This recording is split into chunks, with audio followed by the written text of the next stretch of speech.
Tay, Doray, may mamanahin din ho ba ako? sinabi ko ba? Hmm. Ang gusto ko lamang, ikaw lang umalalay sa kapatid mo. Alam mo mga tanga yan eh. Okay ba? Opo, Tay. Ako pong bahala sa tangang yan.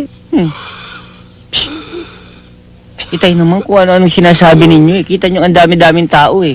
At saka hindi pa kayo mamamatay. Lakasan nyo lang ang loob ninyo.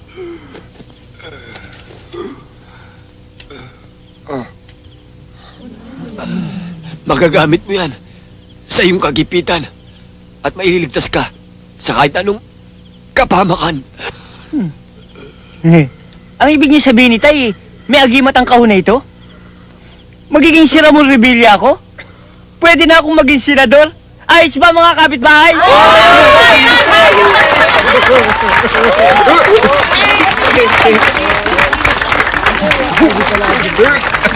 Tay? Tay! Tay? Tay! Tay, ang pangit niyo. Tay! Bakit niyo ko iniwan ni Tay? Mangulit ka na kayo ng apuloy!